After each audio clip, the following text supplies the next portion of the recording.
안녕하세요, 레이볼트입니다. 오늘은 제가 오랜만에 메인보드 들고 왔습니다. 에이수스의 터프 게이밍 B650M 플러스 모델인데요. 오늘 리뷰에서는 이 제품의 디자인과 구성에 대해서 자세히 살펴볼 거고요. 라이젠 790X3D CPU를 탑재해서 성능을 다 뽑아낼 수 있는지 자세하게 알아보도록 하겠습니다.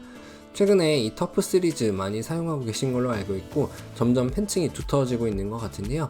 에이수스의 터프 시리즈는 오래전부터 고급과 보급의 중간 허리를 담당하는 제품군으로 호불호가 적은 심플한 올 블랙 디자인과 내구성이 높은 부품들로 구성되어서 탄탄한 소비층을 확보하고 있습니다. 최근 들어서는 그래픽카드 뿐만 아니라 CPU 쿨러와 케이스까지 터프 라인업으로 출시가 되고 있고요. 올 터프 컨셉으로 완성도 높은 시스템을 구축하는 것도 이제 가능해졌습니다. 가격대가 조금 높기는 하지만 이름만큼이나 탄탄한 오늘의 주인공 터프 게이밍 B650M 플러스 모델입니다. 올 블랙에 노란색으로 포인트를 준 전형적인 터프 제품군의 디자인을 그대로 채용한 모습입니다. 특히 방열 부분을 많이 신경 쓴 것 같은데 가장 눈길을 끄는 건 보드의 상당한 부분을 덮고 있는 큼직한 전원부 방열판이 되겠습니다. 이 방열판들은 알루미늄 소재로 깔끔하게 가공되어 있고요. 부피도 크고 꽤나 묵직한데요. 이러한 방열판을 탑재했지만 웬만한 대형 쿨러와도 간섭에 대한 걱정은 하지 않아도 될 정도로 디자인은 잘 된 모습입니다. 그 아래로는 가지런히 일렬로 배치된 전원부가 보이는데 12+2 총 14페이지의 드라이버 모스펫이 적용되어서 든든하네요.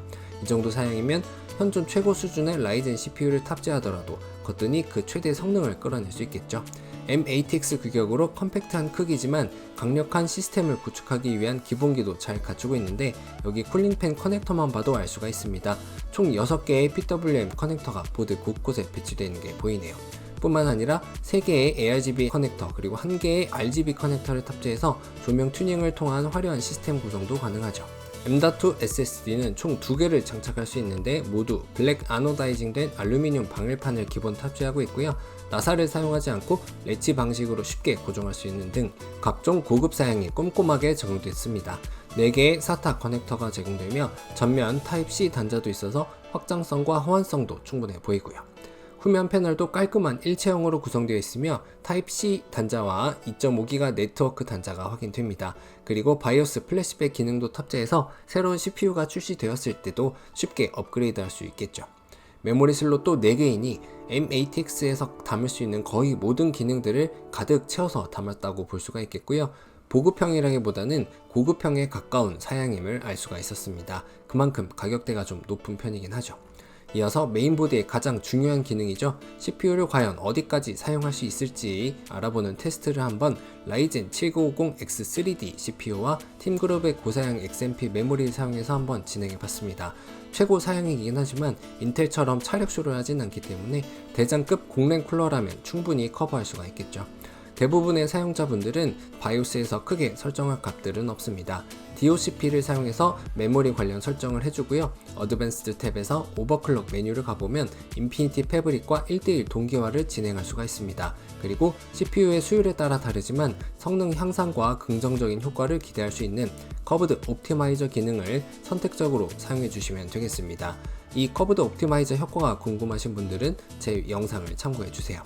자, 그렇게 설정을 마치고 790X3D 시스템으로 부팅을 해본 모습입니다. 메모리는 6000MHz의 1:1 동기화로 XMP 설정이 잘 적용된 모습이네요.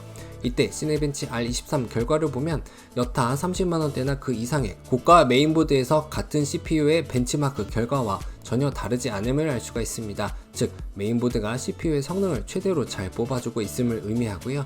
이는 벤치마크 수행 시 클럭의 변화를 확인해봐도 알 수가 있습니다. 부스트 클럭뿐만 아니라 평균적인 유효 클럭도 4850MHz 수준을 꾸준히 유지했음을 알 수가 있습니다.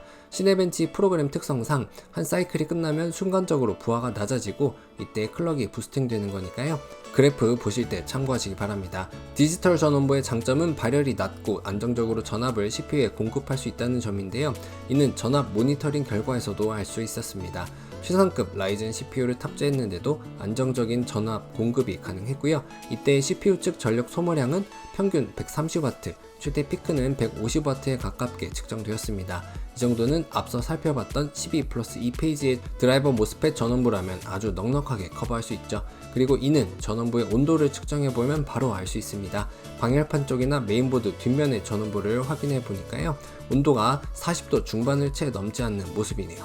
차기 라이젠인 9000번대 R9급도 충분히 가능하리라고 예상해 볼 수 있겠습니다. 이제 요약을 통해서 오늘의 메인보드 리뷰 마무리해 보도록 하겠습니다.